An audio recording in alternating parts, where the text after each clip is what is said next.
ప్రతి విషయాల్లో మనము కరెక్ట్‌గా ఎదగాలంటే మన జీవితాలకు క్రమం అనేది ఉండాలి. క్రమము, సమయము అనేవి ఉండాలి. అదే బైబిల్‌లో కూడా చెప్తున్నాడు. మెల్కీసెదెకు క్రమం ఉంది. తర్వాత మనం ఎలాగో ఆరాధిస్తామో క్రీస్తు ప్రభువారి మనకు ఒక క్రమం ఉంది. మన ఆరాధనకు సంఘంలో జరుగుతున్నటువంటి ఆరాధనలకు ఒక క్రమం ఉంది. ఆ క్రమాన్ని తగ్గట్టు నడుచుకోవటానికి మీకు కూడా క్రమం అనేది ఉండాలి. ప్రతి మనిషి క్రమం అంటే ఏం లేదు, ప్లానింగ్ చేసుకోవటమే. మీరు ఏదైతే పెట్టుకున్నారో దాన్ని ఖచ్చితంగా ఆచరించడం. అది మెల్కీసెదెకు క్రమం అనేది ఒక ఆజ్ఞ అట్లా ఉండిపోయింది. అలాగే మనల్ని కూడా ఒక క్రమాన్ని పాటించడం అనేది ఏంటిది? అది ఆజ్ఞ, దేవుడు ఇచ్చినటువంటి ఆజ్ఞ. జీవితంలో మీకు ఇది క్రమము అని ఏది ఇవ్వబడిందో ఆ క్రమాన్ని మీరు జరిపించే వారుగా ఉండాలి. ఓకేనా? ఇది మొదటిగా. వాక్యంలోనికి వెళ్దాం. కీర్తనలు 89వ అధ్యాయము 47, 48 వచనాలు. నా ఆయుష్కాలము ఎంత కొద్దిదో జ్ఞాపకము చేసుకొను. ఎంత వ్యర్థముగా నీవు నరులందరినీ సృజించి ఉన్నావు. మరణమును చూడక బ్రతుకు నరుడెవరు? పాతాళము యొక్క వశము కాకుండా తన్ను తాను తప్పించుకొనగల వాడెవడు? చాలా జాగ్రత్తగానండి. ఏమంటున్నాడు? మరణమును చూడక బ్రతికే నరుడెవరు అని దేవుడు సృష్టించిన వారిలో మరణమును చూడని నరుడెవరో లేరు. మనకంటే ముందు ఉన్నటువంటి వారు ఏమైపోయారు? చనిపోయారు. అందులో రాజులు ఉన్నారు, అధికారులు ఉన్నారు, బలవంతులు ఉన్నారు, చాలా గొప్ప బలవంతులు ఉన్నారు, పెద్ద పెద్ద వాళ్ళు ఉన్నారు, చిన్నవాళ్ళు అందరూ ఉన్నారు. రేపు పుట్టే వాళ్ళు కూడా ఏమవుతారు? మరణిస్తారు. ఇది దేవుడు భూమిని సృష్టించినప్పుడు ఏర్పాటు చేసినటువంటిది. అలాగే మరణించే చాలా ఉంటాయి, పక్షులు, జంతువులు, జలచరాలు అన్నీ ఉంటాయి. అయితే ప్రాముఖ్యంగా మనిషిని దేవుడు తన పోలిక చొప్పున నిర్ణయించుకున్నాడు కాబట్టి మనుషుని యొక్క మరణం దేవునికి విలువైనది. అయితే ఆయనే మాట్లాడుతున్నాడు, మరణముల గురించి మీరు భయపడద్దు అంటున్నాడు. ఆయన ఏమంటున్నాడు? ఆత్మను దేహమును చంపువాడికి భయపడాలి, దేవునికి భయపడాలి. ఆత్మను దేహమును చంపువాడికి భయపడాలి. ఇప్పుడు కీర్తనల గ్రంథంలో ఏం రాశాడు? మరణమును చూడండి నరుడంటూ ఎవరో లేరు అంటున్నాడు. మరలా ప్రసంగి గ్రంథం తీయండి, 12వ అధ్యాయం 7వ వచనం త్వరగా. మన్నైనది, మన్ను అంటే ఏంటి? మట్టి. చదవండి. మన్నైనది వెనుకటి వలనే మన్నైనది మరలా వెనుకటి వలనే మరలా భూమికి వెళ్ళిపోతుందంట. అదేంటి? మట్టే కదా, మరలా మట్టిలోకి వెళ్ళిపోవటం ఏంటి అంటే నువ్వు తీసి పైకి తీసుకెళ్ళి మరలా అది కిందకి వేసేయటం అని అర్థమా? అర్థమైందా? మట్టి అంట మరలా మట్టిలోనికే వెళ్ళిపోతుంది. ఇంతకీ ఈ మట్టి ఏంటి? శరీరం. అర్థమైంది కదా? శరీరం ఏమవుతుందంట ఇప్పుడు? మరలా మట్టిలోనికి వెళ్ళిపోతుంది. చదువురా. ఆత్మ దానిని దయచేసిన దేవుని యొద్దకు మరలా పోవు. ఇది చాలా ఇంపార్టెంట్. మనిషికి ఆత్మ అది దయచేసిన దేవుని యొద్దకు మరలా వెళ్ళిపోతుంది. అయితే మట్టిగా చేయబడిన శరీరం ఏమవుతుంది? భూమిలోనికి వెళ్ళిపోతుంది, మట్టిలోనికి వెళ్ళిపోతుంది. ఆత్మ మరలా దేవుని యొద్దకు చేరుతుంది. ఇది జాగ్రత్తగా వినండి. లాజరు చనిపోయినప్పుడు చాలా మంది బాధపడ్డారు, ఏడుస్తున్నారు. క్రీస్తు ప్రభువారు కూడా బాధపడ్డారు, కన్నీరు కూడా విడిచారంట. ఎందుకు విడిచారు? బాధపడ్డారు. క్రీస్తు ప్రభువారు కూడా బాధపడ్డారు. ఎందుకంటే మనుషుడు చనిపోయిన దాని గురించి అందరూ ఏడుస్తున్నారు. లాజరు చనిపోయిన అంటే మనుషుడే అనుకోండి, మనుషుడు చనిపోయిన దాని గురించి ఏడుస్తున్నారు. ఈ శరీర భూమిలోనికి వెళ్ళిపోయే దాని గురించి మనుషుడు ఏడుస్తున్నాడు. అయితే క్రీస్తు ప్రభువారు కూడా ఏడ్చారు, బాధ చూశారు. మనుషుడు చనిపోయిన దాని గురించే బాధపడుతున్నాడు. తిరిగి లేపబడే దాని గురించి వారు ఆనందించట్లా. తిరిగి లేచి దేవుని యొద్దకు వెళ్ళే దాని గురించి సంతోషించట్లా. మనుషుడు ప్రయాసము వ్యర్థమైపోతుంది, ఆయాసకరంగా మిగిలిపోతుంది. భూమి మీద చేస్తున్నటువంటిది బాధాకరంగా ఉండిపోతుంది. ఇప్పుడు మనుషుడు చనిపోయాడని ఏడుస్తున్నారు, తిరిగి లేపబడతాడన్న సంతోషము ఇంకా అక్కడ మనుషుల్లో కలగలేదు. ఎందుకంటే సువార్త ఇంకా ప్రకటింపబడలేదు, అక్కడ ఇంకా కలగలేదు. కాబట్టి వారి ఆలోచనకు, వారి పడే బాధకు ఆయన కూడా చింతిస్తున్నాడు. ఇప్పుడు లాజరు శరీరం ఏమైపోయింది? చనిపోతే మట్టిలోనికి కలిసిపోవాలి, ఆత్మ దేవుని యొద్దకు వెళ్ళిపోతుంది. క్రీస్తు ప్రభువారు సైతం కూడా ఈ భూమి మీద మరణించి తిరిగి లేపబడి మరలా దేవుని రాజ్యానికి వెళ్ళిపోయాడు. మరణం అనేది దేవుని వశమైనది. ఎవరిది మరణము? ప్రతి మనిషిని ఆయుష్ ఎవరి యొద్ద ఉన్నది? దేవుని యొద్ద ఉన్నది. ఆయనే మాట్లాడుతున్నాడు. ఒక చిన్నపిల్ల మరణించింది, అర్థమైందా? చనిపోయింది. ఆ చిన్నపిల్ల చనిపోయింది. క్రీస్తు ప్రభువారిని పిలిచారు. ఈ చిన్నది ఏమవుతుంది? చనిపోలేదు, నిద్రిస్తుంది అన్నాడు. పక్కనున్న వారు ఏమనుకున్నారు? నవ్వారు. మార్కు సువార్తలో ఉంటుంది, ఒకసారి మార్కు సువార్త 5వ అధ్యాయం 38 వచనాలు చూడండి. 38. సమాజ మందిరపు అధికారి ఇంటికి వచ్చి వారు గొల్లుగా నుండి చూచి ఏడ్చుచు ప్రాలాపించుచు నుండి చూచి లోపలికి పోయి, మీరేలా గోలు చేసి ఏడ్చుచున్నారు? ఈ చిన్నది నిద్రించుచున్నదే గాని చనిపోలేదని వారితో చెప్పి. అంటే మనిషి చనిపోయినప్పుడు వాళ్ళు ఏడుస్తున్నారు, బాగా ఏడుస్తున్నారు. అందులోని చిన్నపిల్ల. చక్కగా క్రీస్తు ప్రభువారు వచ్చి ఏమంటున్నారు? నిద్రించుచున్నది. ఈ సమయమున అసలు బిడ్డ చనిపోయిందే అనుకుందాం, లేపబడలేదు అనుకుందాం, చనిపోయిందే అనుకుందాం, బిడ్డ లేపలేదు అనుకుందాం. లెగనప్పటికీ ఆ బిడ్డ ఏంటంట? నిద్రించుచున్నదే. అర్థమైందా? లేపే కాలము ఒక రోజు వస్తుంది, అది అప్పుడు ఆయన లేపుతాడు. అంతకంటే ముందు పాత నిబంధనలో అబ్రహాం చనిపోయాడు. దాని అర్థం ఏంటి? ఆయన మరణించాడా? నిద్రిస్తున్నాడు. దావీదు మరణించాడా? నిద్రిస్తున్నాడు. అది క్రీస్తు ప్రభు వారు వాక్యానుసారమైనటువంటి ఆత్మానుసారమైనటువంటి మాటలు ఏంటంటే, వారు ఏం చేస్తున్నారు? నిద్రిస్తున్నారు. గాఢ నిద్ర, పాతాళంలో గాఢ నిద్ర అనేది వారు ఉంటున్నారు. ఇప్పుడు ఆ చిన్నదాన్ని లెగమన్నప్పుడు అక్కడ పక్కనున్న వాళ్ళు తెలియనటువంటి వారు ఏం చేశారు? అపహసించారు, అంటే ఎగతాళి చేశారు. అంటే మరణము క్రీస్తు ప్రభువారి యొద్ద ఉన్నది, జీవము క్రీస్తులో ఉన్నది. మరణం మన అందరికీ ఉంటుంది, అందరికి సంబంధించి. కానీ ఆ మనిషి లెగిచే స్థితి ఎవరి దగ్గర ఉంది? క్రీస్తు జీవంలో ఉంది. ఇప్పుడు క్రీస్తు జీవంలో ఉంది అంటే ఎగతాళి చేశారు. ఆ కాలం ముందు చేశారు, ఇప్పుడు కూడా చేశారు. కానీ మనం నమ్ముకొని ఉన్నాము. మనకి ఏం కలుగుతుంది? జీవం కలుగుతుంది. ఎవరి మూలముగా? క్రీస్తు మూలముగా. ఆ చిన్నదానికి ఇప్పుడు ఎవరి మూలంగా జీవం కలిగింది? క్రీస్తు ప్రభువారి మూలముగా కలిగింది. ఇప్పుడు ఇంకొక వ్యక్తిని చూద్దాం. నయీను దేశంలో ఉంటున్నటువంటి ఒక విధవరాలి కుమారుడు కూడా మరణించాడు. క్రీస్తు ప్రభువారు వచ్చి ఆ మరణించిన వ్యక్తిని లేపుతున్నప్పుడు, లేదా ప్రార్థన చేసినప్పుడు, లేదా ఇంకైనా చేస్తున్నప్పుడు పక్కనున్న వాళ్ళు ఏమన్నారు? మరణించాడు, అంతా అయిపోయింది అనుకున్నాడు. సరే, లాజరు కూడా చనిపోయాడు, 4 రోజులు అయిపోయింది, అంతా అయిపోయింది అనుకున్నాడు. ఇది మనుషుడికి అయిపోయింది అన్న విషయం ఎవరికి? మనుషుడికి, దేవునికి కాదు. అయిపోయిందిలే, ఇంకేం లేదులే అని అనుకునేవాడు ఎవరో? మనుషుడు అనుకుంటాడు. కానీ అంతకు మించి చేయగలిగిన శక్తి ఎవరికి ఉంది? దేవునికి ఉంది. అది మరణం అంటే ఇంకా లాస్ట్ చివరి మరణించాడు అంటే అయిపోయింది అని అనుకుంటాడు మనుషుడు. కానీ దానికంటే గొప్ప కార్యము చేయగలవారు ఎవరో? దేవుడు. అయితే మనము చిన్న విషయాల్లో ఇంకా అయిపోయిందిలే అనుకుంటా ఉంటాం, అయిపోయిందిలే ఇంకేం చేస్తాంలే అని బాధపడతా ఉంటాం. కానీ దేవుని మీద విశ్వాసము, దేవుని మీద నమ్మకం ఉంచినప్పుడు కానిది కూడా ఆయన ఏం చేయగలుగుతాడు? జరిపించగలుగుతాడు. ఆ నమ్మకం, విశ్వాసం మీలో ఉంచండి. ఆయన స్వయాన మరణించిన వాడిని లేపి ఇంత గొప్ప శక్తిమంతుణ్ణి ఇంకా ఏదైనా చేయగలను అంటున్నాడు. ఎవరు? దేవుడు. మరణించిన వాడు, నువ్వు ఎంత లేపినా లెగనటువంటి వాడు, ఎంత ప్రయత్నించినా లెగనటువంటి వాడిని నేను లేపాను. కాబట్టి అంతటి దాన్ని నేను లేపిన వాడిని నీకు ఇంకా అనేకమైనవి నేను చేయగలను అంటున్నాడు.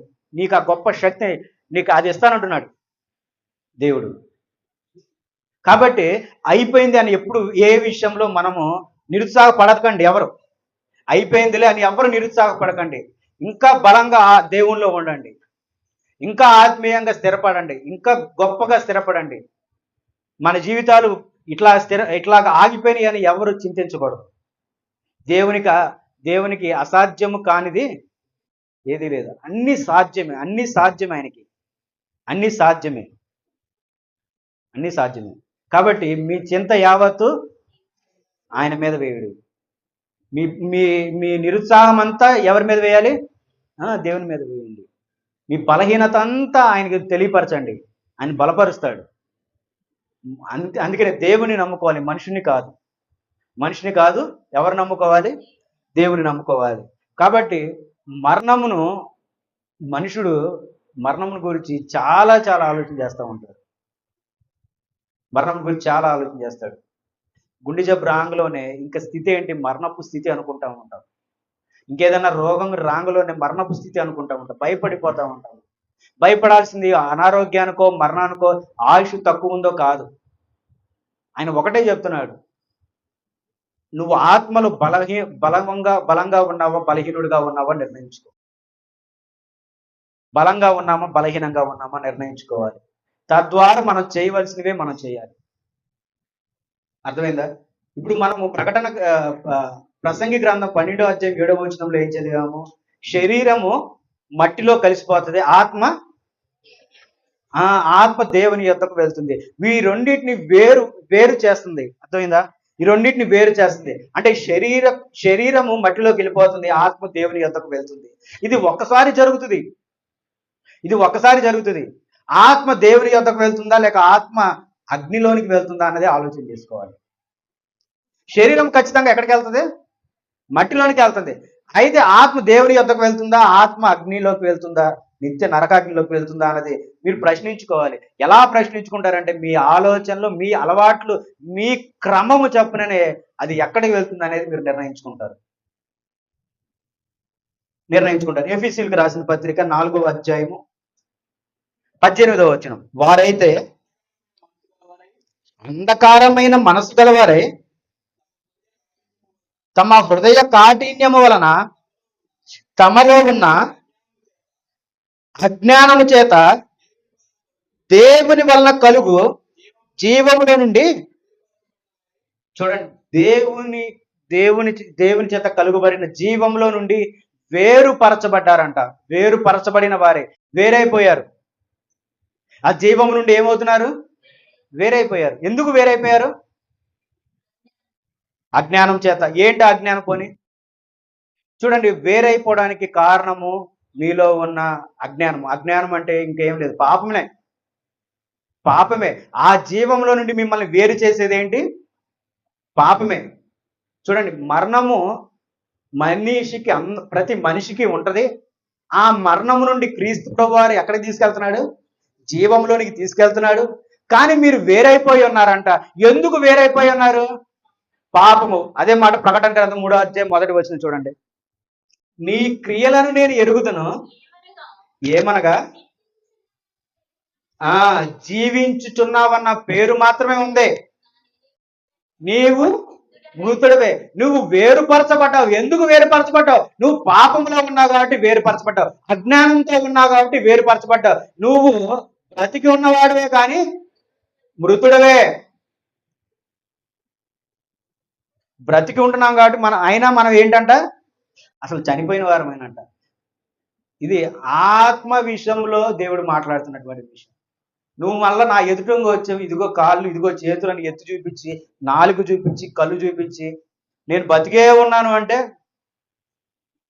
నువ్వు బతికే ఉన్నావు, బంగారంలాగా ఉన్నావు, నాకంటే బాగున్నావు, చక్కగా ఉన్నావు, కాళ్ళు చేతులు అన్ని పనిచేస్తున్నాయి. కానీ నీలో జీవించే ఆత్మ నీలో లేదు. దేవుని వాక్యము నీలో లేదు. దేవుని భయం నీలో లేదు.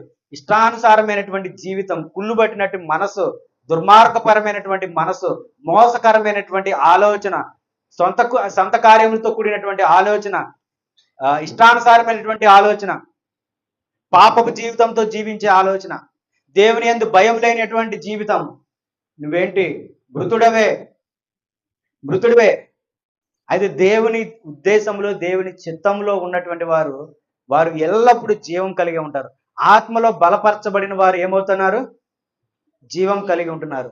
అయితే ఇప్పుడు మనం ఎఫెసీయులకు రాసిన పత్రిక 4వ అధ్యాయం 18వ వచనము, అజ్ఞానం చేత వేరైపోయాం మనం. అజ్ఞానం చేత వేరైపోయాం, పాపము చేత వేరైపోయాను అంటున్నాడు. ప్రకటన గ్రంథంలో అంటున్నాడు, నీ క్రియలు నేను ఎరుగుదును. అయ్యా నీ క్రియలు నాకు తెలుసు, అమ్మ నీ క్రియలు నాకు తెలుసు, నువ్వు ఏం చేస్తున్నావో నాకు తెలుసు, నువ్వు ఏం ఆలోచిస్తున్నావో నాకు తెలుసు, నువ్వు ఎటు అడుగులేస్తున్నావో, ఎటు ప్రయాణం అవుతున్నావో అన్ని నాకు తెలుసు. నీ క్రియలను బట్టి నేను చెప్తున్నాను, నువ్వు మృతుడవే. బ్రతికి ఉన్నా జీవించుతున్నా నువ్వేంటి? మృతుడవే. కాబట్టి ఆలోచన చేయండి, నేను ఈరోజు మృతుడిగా ఉన్నానంటే నేను దేవునికి విరుద్ధమైనటువంటి క్రియలు చేశాను కాబట్టి నేను మృతుడిని అని ఎవరు అంటున్నాడు? నన్ను సృష్టించిన సృష్టికర్త అంటున్నాడు. 1 పేతురు 2వ అధ్యాయం 24. మనము పాపము విషయంలోనే మనం చనిపోయి నీతి విషయమై జీవించినట్లు ఆయన తానే తన శరీరమందు మన పాపములను మ్రాను మీద మ్రోసుకొని. చాలు. మన పాపములు అన్ని ఎవరి మీద మోపాం? ఆయనే మోసుకున్నాడు. అది దేవుడే చెప్పాడు, ఇదిగో ఈ లోకమంతా పాపంతో నిండిపోయింది, వీరందరిని రక్షించడానికి వారి పాపమంతా నీ మీదే వేస్తున్నాను, నేను నీ మీదే వేస్తున్నాను. ఆయన స్వీకరించాడు. ఏంటి అయ్యా నా మీద వేయండి. మనుషుడు అనుకో, వీడికి నాకు సంబంధం ఏంటి? ఇద్దరు కలిసి దొంగతనం చేశారు, కానీ బ్రతకడానికి ఏం చేస్తున్నారు వీళ్ళు? అసలు ఆడేవాడో నాకు తెలియదు, అసలు వాడితో నాకు సంబంధం లేదు. మనుషుడు తప్పించుకుంటాడు, ఆశావాది, ఇంకేమంటారు, స్వార్థపరుడు మనుషుడు.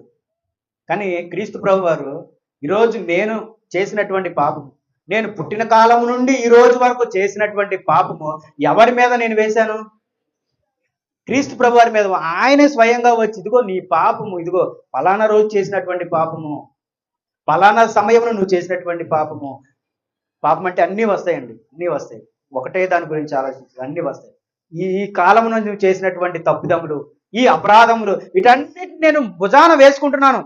ఎందుకంటే ఈ పాపం వల్ల నువ్వు మరణిస్తావు. ఈ పాపం వలన అదిగో నిత్యాగ్నిలోనికి వెళ్ళిపోతున్నావు. నేను నీకు చూపించలేకపోవచ్చు నిత్యాగ్నిని, కానీ నీ ఊహలోకి ఒకసారి ఆలోచన చేసుకో, నీ మనసులో ఒకసారి ఆలోచన చేసుకో, అది ఎంత భయంకరమైనదో.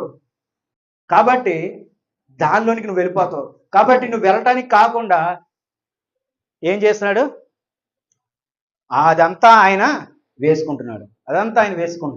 ఆయన రక్షణ కవచాన్ని నీకు తొడుగుతున్నాడు. ఎవరు? క్రీస్తు ప్రభువారు. ఆయన రక్షణ కవచాన్ని నీకు తొడుగుతున్నాడు. నిన్ను రక్షించడానికి, బ్రతికించడానికి ఆయన నీకు తొడుగుతున్నాడు. నీ పాపమంతా, అలాగే మనందరి పాపమంతా, పుట్టబోచున్న వాడి పాపం కూడా ఎవరి మీద వేశాము? క్రీస్తు ప్రభువారు. ఆయన శిలువ మరణానికి అప్పగింపబడ్డాడు. ఇదే వచ్చిన మొదటి నుంచి చదువు ఒకసారి మళ్ళీ. పాపము విషయమై చూడండి, పాపము విషయమై చనిపోతాము. నిద్రించడం వేరు, చనిపోవడం అంటే నేను ఇంకా రెండవ మరణమే, నిత్యాగ్నిలోనికే. మనము నీతిమంతులుగానే నిద్రించినప్పుడే మరణం అనేది మనకి ఉండదు. మనం మరణము చనిపోయామని ఎక్కువ వాడుతున్నాం. ఎందుకంటే ఈ లోకంలో మనము ఈ జీవిస్తున్నాం కనుక లోకానుసారమైనటువంటి మాటలు ఏంటి? మరణము, చనిపోయారంటే.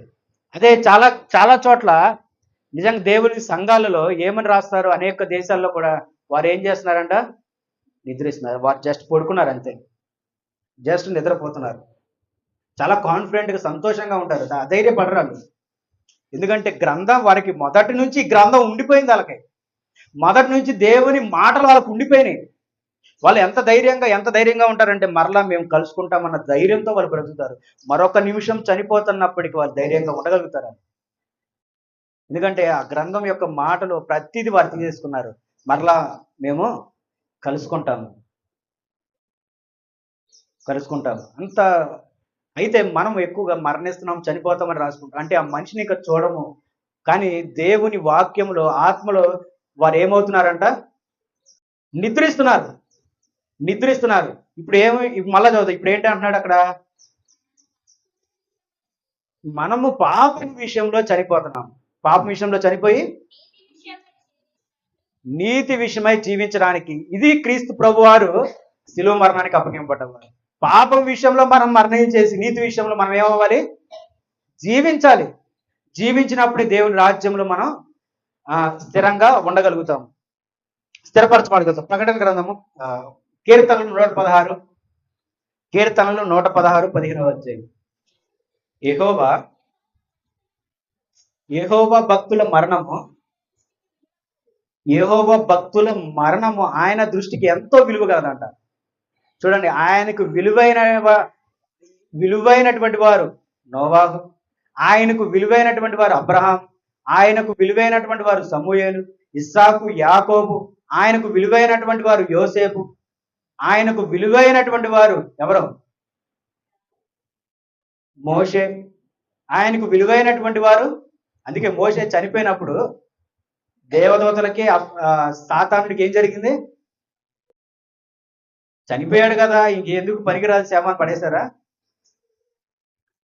భయభక్తులు కలిగి ఉన్నాడు. ఎవరు? మోషే. పశ్చాత్తాపంతో ఉన్నాడు. ఎవరు? మోషే. ఆయన జీవితం ఒక పశ్చాత్తాప విషయం. ఎందుకు పశ్చాత్తాపంతో బతికాడు?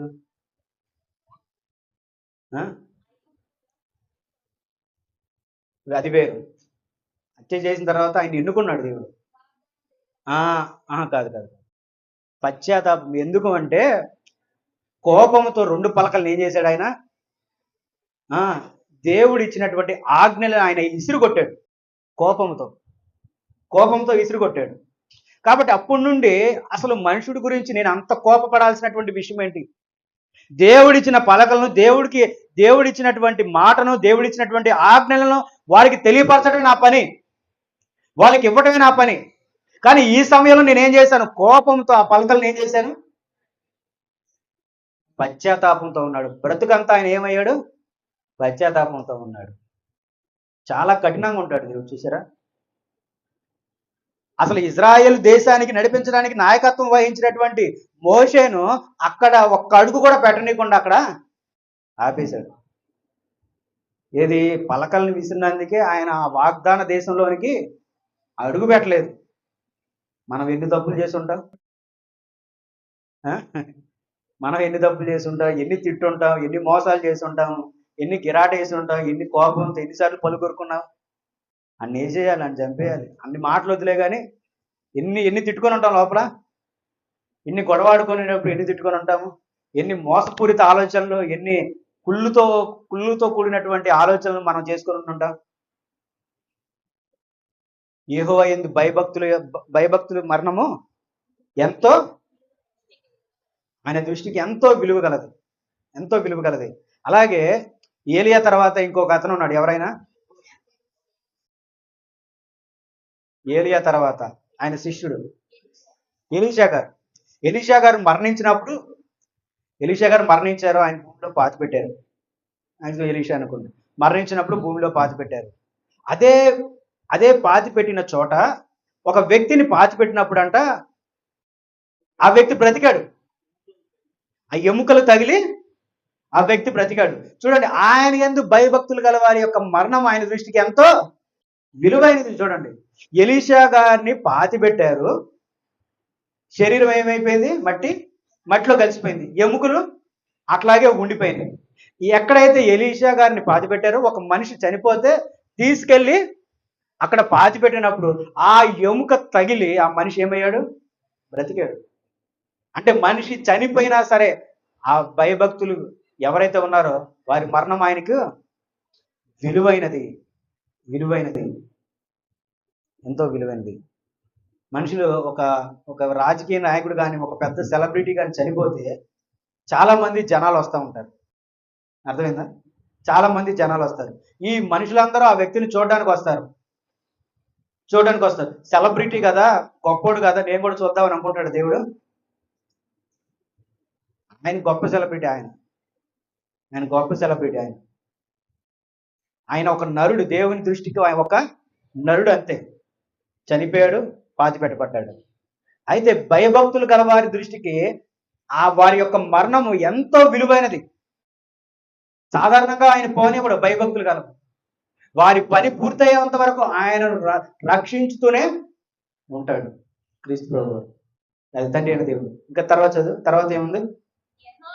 యెహోవా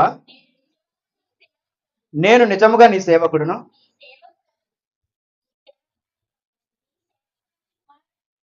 ఓకే. యెహెజ్కేలు గ్రంథము 18వ అధ్యాయం 23వ వచనం. యెహెజ్కేలు గ్రంథము 18వ అధ్యాయం 23వ వచనం. త్వరగా. దుష్టులు మరణము నొందుట చేత నాకేమాత్రమైనా వారు తమ ప్రవర్తనను దిద్దుకొని బ్రతికుటే నాకు సంతోషము, ఇదే ప్రభువు యెహోవా. ఇప్పుడు మనందరికీ చెప్తున్నాడు, ఏమంటున్నాడు? నేను జాగ్రత్త చదివినిపిస్తా. దుష్టులు మరణము నందుడి చేత నాకేమాత్రమైన సంతోషం కలుగునా? సరే, మనం దుష్టులు అనుకోవట్లే. ఇప్పుడు చిన్న చిన్న తప్పిదాలు చేసినటువంటి మనుషులమే అనుకుంటాం, భక్తిలో లేనటువంటి మనుషులమే అనుకుంటాం, ప్రార్థనా జీవితం లేనటువంటి మనుషులమే, పాపంతో నిండినటువంటి మనుషులమే అని అనుకుంటాము. ఇప్పుడు మనము పాడైపోవడం దేవుడికైనా ఇష్టమా? ఆయనకైనా సంతోషమా? ఇదిగో ఈ నరుణ్ణి, ఈ మనుషుని, ఫలానా మనుషుణ్ణి నేను నరకానికి పంపించాల్సిందే అని దేవుడు అనుకుంటాడా? అనుకోడు. ఎవరిని అనుకోడు. ఈ లోకంలో బిడ్డలను చంపే తల్లులు ఉంటారు ఖచ్చితంగా, బిడ్డలను చంపే తండ్రులు ఉన్నారు, తల్లుల్ని తండ్రులను చంపే బిడ్డలు కూడా ఈ లోకంలో ఉన్నారు. అందుకే ఈ లోకం ఎంతో ఘోరమైనది అంటున్నాడు. ఎంతో ఘోరమైనది. ఇంకా ఘోరమైనటువంటి సంఘటన కూడా గ్రంథంలో రాశాడు దేవుడు. కానీ ఆయన మట్టికి ఎన్నన్నీ ఎవరిని విడిచిపెట్టడు. మనం చాలా చోట్ల అనుకుంటా ఉంటాం, అర్ధాంతరంగా చనిపోతామని దేవుడిని ప్రశ్నిస్తూ ఉంటాం. ఒక చిన్న పిల్లోడు చనిపోయాడు. పసిపిల్లోడు ఏమీ తెలియదో చనిపోయాడు. మరం ప్రశ్నిస్తాం, పసిపిల్లోడు ఏం తెలియదు కదా, దేవుడు ఎందుకు చంపేశాడు అనుకుంటాం. మనం చాలా గమనించాల్సిన ఒక విషయం ఏంటంటే, దేవుని యొద్ద నుండి వచ్చిన వారు ఎవరి దగ్గరికి వెళ్తారు? దేవుని యొద్దకి వెళ్తారు. దేవుడు నీకు ఒక బిడ్డని ఇచ్చాడు. ఆ బిడ్డను జాగ్రత్తగా చూసుకోవాల్సినటువంటి బాధ్యత నీది. అర్థమైందా? ఎందుకు చంపేశామని దేవుని మనం అడగకూడదు. ఎందుకంటే పిల్లోడు దేవుని యొద్ద నుండే వచ్చాడు, చనిపోయిన తర్వాత మరలా ఎవరికి దగ్గరికి వెళ్తున్నాడు? దేవుని యొద్దకే వెళ్తున్నాడు. నీవు ఆలోచించాలి, నువ్వు సంరక్షించలేదు సరిగ్గా, నువ్వు బిడ్డను సరిగ్గా చూసుకోలేని బాధ్యత నీది.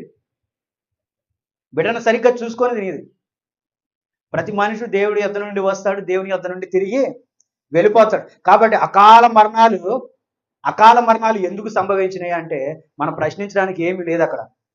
అకాల మరణాలు ఎందుకంటే అకాల మరణాలు ఏది సంభవించినప్పటికీ అది మరలా దేవుని దృష్టికే వెళుతుంది.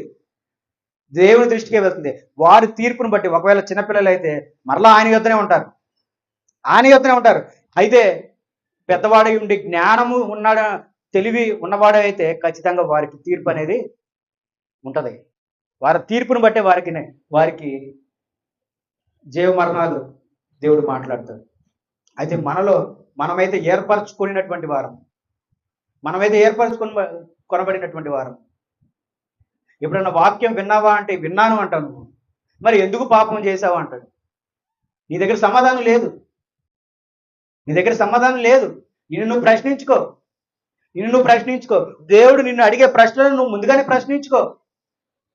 వెళ్ళే ఆపదను నిన్ను నువ్వు రక్షించుకుంటున్నాడు దేవుడు.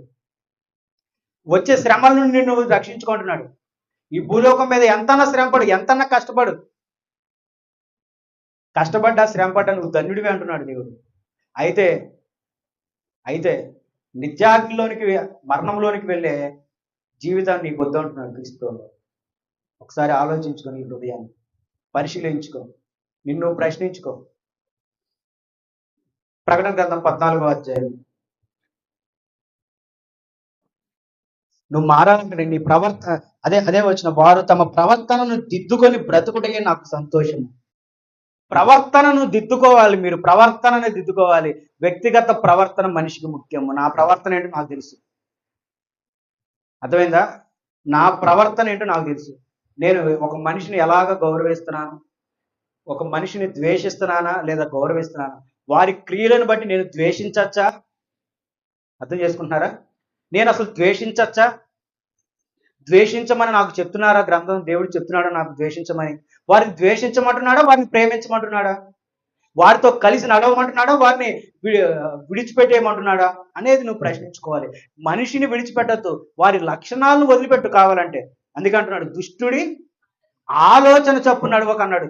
దుష్టుడి ఆలోచన చప్పు నడవద్దు అంటున్నాడు. దుష్టుడితో ఉండు, మాట్లాడు, వాడిని బాగు చేయడానికి ప్రయత్నించు, వాడిని సరి చేయడానికి ప్రయత్నించు, కానీ వాడి ఆలోచనలో మటుకు నువ్వు ఏకీభవించుకో. వాడి ఆలోచనతో, వాడి లక్షణాలతో నువ్వు బ్రతకబాకు. ఆ దుష్టుని నువ్వు నీ ఆలోచన చేత, నీ వాక్యానుసారమైనటువంటి మాట చేత వారిని సరి చేయడానికి నువ్వు వాడితో సావాసం చేయి. వాడిని నువ్వు సరి చేయడానికి వాడితో ఉండు. ఇది మనం తెలుసుకోవాల్సింది. అంతేగాని దుష్టుని వేరు చేయడం కాదు. అర్థమైందా? ప్రతి మనిషితోనూ మనము ఉండాలా, వారిని క్షమించాలా, క్షమించకూడదా? అసలు క్షమించే అర్హత నాకేంటి? క్రీస్తు ప్రభువారే క్షమించమంటున్నాడు. క్రీస్తు ప్రభువారే క్షమించమంటున్నాడు. అసలు క్షమించకుండా ఉండడానికి నేనెవరి మధ్యలో?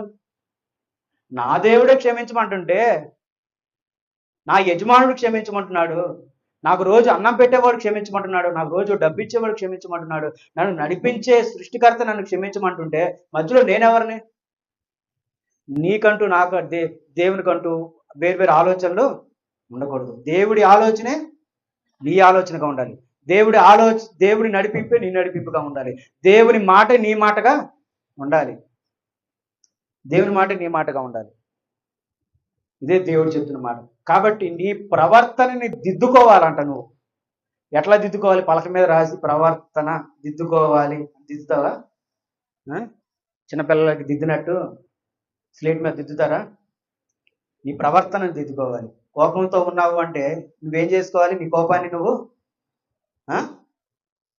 మార్చుకోవాలి. అదే దిద్దుకోవటం అంటే. అదే దిద్దుకోవటం అంటే. ఇంకా ఏమున్నాయి చెప్పండి. నేను ఒకటి చెప్పాను కదా, మీరు ఒకటి చెప్పండి. ఇంకా దిద్దుకోవాల్సినటువంటివి, క్రైస్తవుడు దిద్దుకోవాల్సినటువంటివి ఏముంటాయి చెప్పండి? శరీర కార్యాలు ఉంటాయా? ఉంటాయి. దిద్దుకోవాలి కదా, దిద్దుకోవాలి. ఎదుటి వారిని తిట్టడం దిద్దుకోవాలి. అసూయ పడటం దిద్దుకోవాలి. దిద్దుకోవడం అంటే ఏంటి? అసూయ పడకూడదని అర్థం. అసూయ పడకూడదని. ఇంకా ఏముంటాయి చెప్పండి? నాకు రావట్లేదు సరిగ్గా, మీరు చెప్పండి. ఇంకా 4 అన్నా చెప్పండి కనీసం. 4, 5, 2 రావట్లేదా? గుర్తు రావట్లేదు. అన్నీ మనలోనే ఉంటాయి కానీ గుర్తురావు. ఇప్పుడు నేను చెప్పాను అనుకో అని చెప్పి నువ్వు చెప్తారు.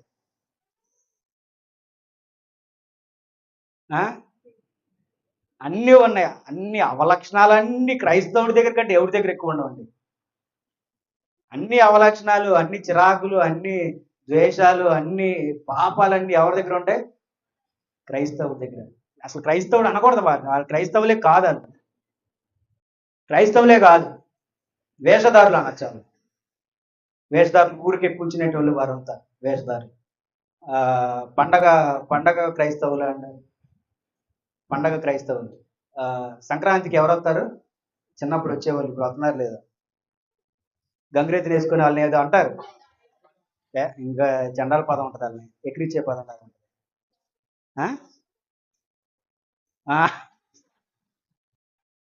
ఎవరు చెప్పారు? బుడబొక్కలు. అంటే సంక్రాంతికే వస్తారు వాళ్ళు. అట్లాగా క్రిస్మస్కి ఇంకోటి ఏంటి, ఈ పండగలకు వచ్చేవాళ్ళు కూడా ఉంటారు. ఫంక్షన్లకు వచ్చేవాళ్ళు, మీటింగ్స్కి వచ్చేవాళ్ళు, ఏదో అప్పుడప్పుడు ఏదో దానం చేసేవాళ్ళు అనమాట. వీళ్ళంతా భక్తిని దానం చేసేవాళ్ళు. అసలు ఇంకా ఆ సమయంలో ఎనలేని భక్తి కనబరుస్తూ ఉంటారు. ఆ ఒక్కరోజు భక్తిని అంతటిని కనబరుస్తారు. బాగా చేయాలి క్రిస్మస్ అంటాడు. ఇంట్లో వాళ్ళకి బట్టలు, ఇంట్లో వాళ్ళ డెకరేషను, మరి అయ్యగారికి చందాలు బాగా చేయండి, భోజనాలు బాగా పెట్టండి, అన్నీ వేస్తాడు. ఆ ఒక్కరోజే వీడు బలమంతా. వీళ్ళంతా ఏమి లేదు, అసలు ఎందుకు పనికిరానటువంటి వారి. ఆత్మలో మనం వర్ధిల్లాలి.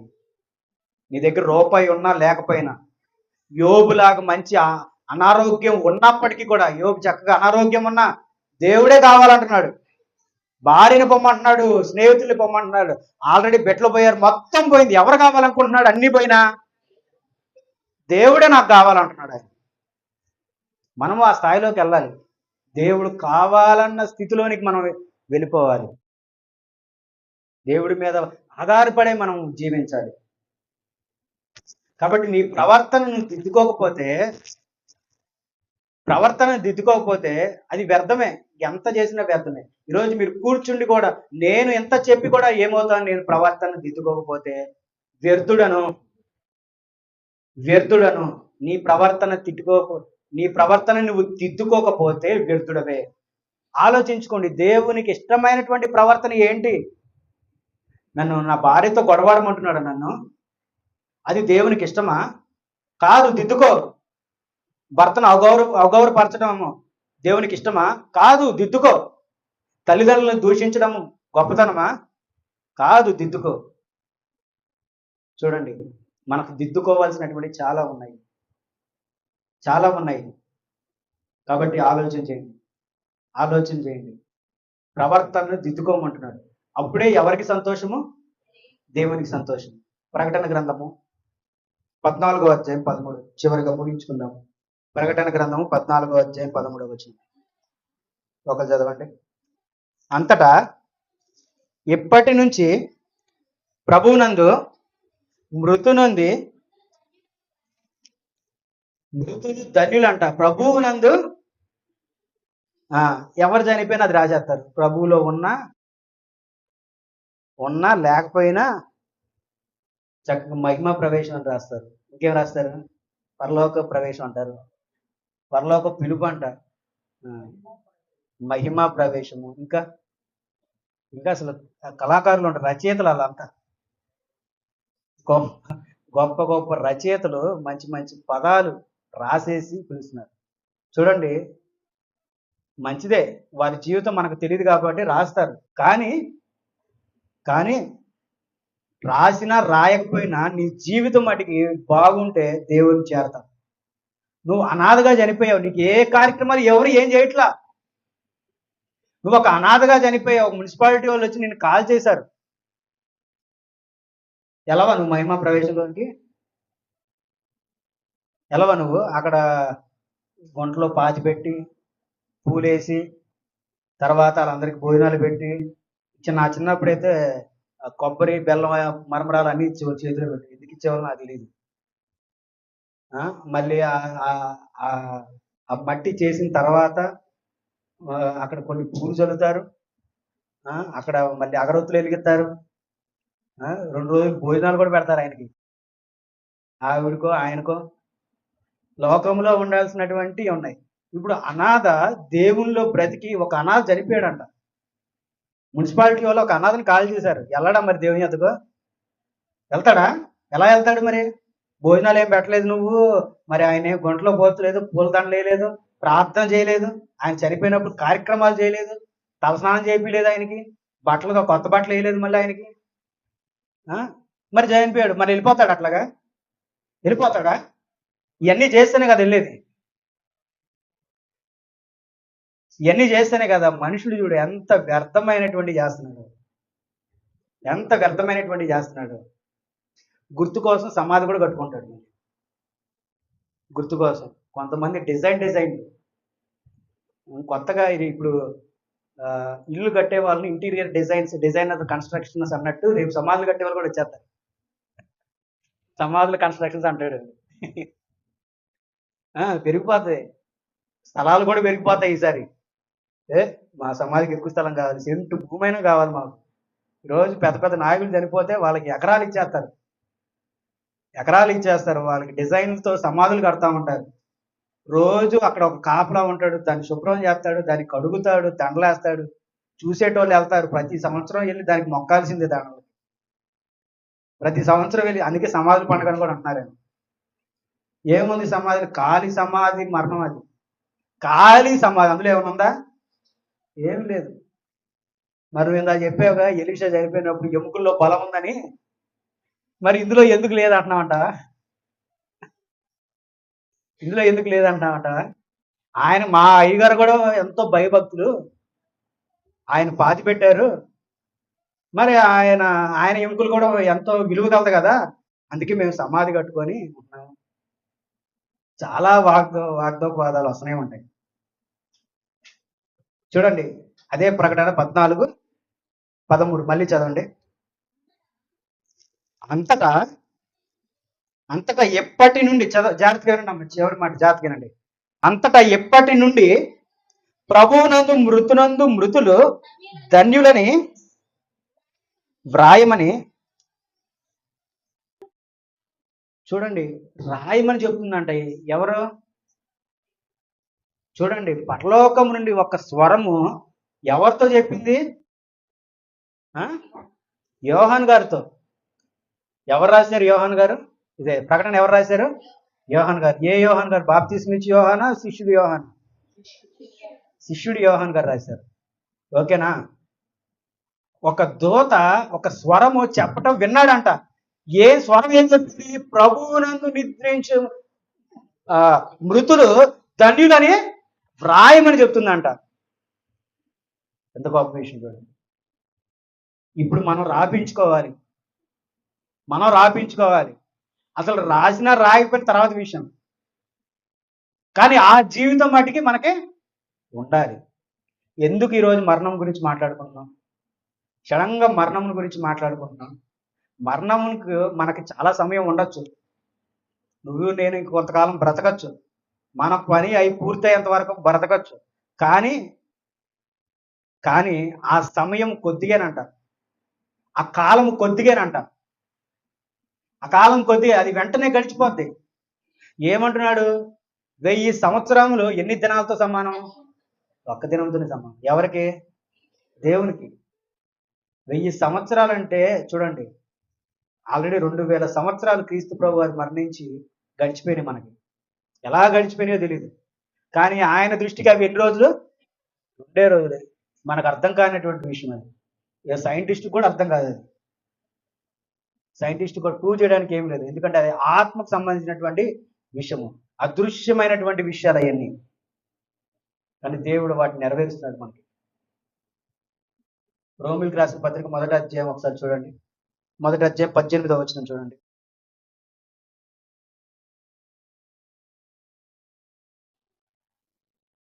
నేను తీస్తాను, ఒక నిమిషం, అప్పుడు చదువుతామని. రోమిలకు రాసిన పత్రిక 1వ అధ్యాయం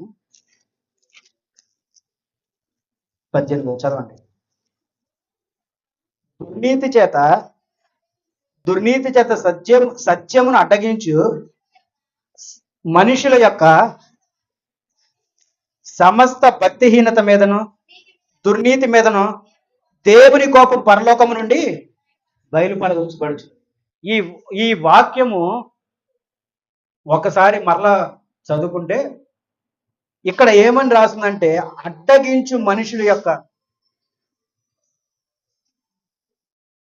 అడ్డగించు మనుషుల యొక్క. ఇప్పుడు మనుషుడే తన యొక్క జీవితాన్ని అడ్డగించుకుంటున్నాడు. మనుషుడే తన యొక్క భక్తి జీవితాన్ని అడ్డగించుకుంటున్నాడు. ఇప్పుడు నీ ఆత్మీయ జీవితంలోనికి నిన్ను ఎవరు అడ్డగిస్తున్నానంటే నువ్వే వెళ్ళిపోతున్నావు, వెనక్కి వెళ్ళిపోతున్నావు. నువ్వే అడ్డగించుకుంటున్నావు. ప్రార్థన చేయకుండా అడ్డగించుకుంటున్నావు, సంఘానికి ఆరాధనకి వెళ్లకుండా అడ్డగించుకుంటున్నావు, వాక్యం లేని స్థితిలోనికి లేకుండా అడ్డగించుకుంటున్నావు. మనుషుల్ని ఎవరు అడ్డగించుకుంటున్నారంటే నువ్వే అడ్డగించుకుంటున్నావు. చూడండి, దుర్నీతి చేత సత్యమును అడ్డగించు మనుషుల యొక్క సమస్త బలహీనత మీదను దుర్నీతి మీదను దేవుని కోపం పరలోకం నుండి. ఆయన వారిని చూస్తూనే ఉంటాడు, ఆయన వారిని గమనిస్తూనే ఉంటాడు. నాకు అదే చదువుకున్న 3వ అధ్యాయంలో ఏంటి, వారి క్రియలు ఎవరు పరిశీలిస్తున్నాడు? దేవుడు పరిశీలిస్తున్నాడు. నువ్వు నేను చేసే క్రియలు పరిశీలిస్తున్నాడు దేవుడు. కాబట్టి మరణము నీకు దూరంగా ఉండొచ్చు, కానీ నువ్వు మార్చుకోవాల్సినటువంటి స్థితి ఈరోజే, సిద్ధపరచాల్సినటువంటి స్థితి ఈరోజే, స్థిరపరచబడాల్సినటువంటి స్థితి ఈరోజే. ఎక్కువగా ఏమి ఆలోచించద్దు. నీ ప్రవర్తనని జాగ్రత్త చేసుకో. ఫస్ట్ నీ ప్రవర్తన జాగ్రత్త చేసుకో. వాక్యాన్ని బట్టి బ్రతుకు, వాక్యాన్ని బట్టి జీవించు, ప్రార్థన జీవితం కలిగి ఉండు. ఇంతకంటే ఏం ఉండదండి. క్రైస్తవుడా నువ్వు ప్రార్థన చేయాలి. దేవునితో సమయాన్ని గడుపు. దేవునితో మాట్లాడు.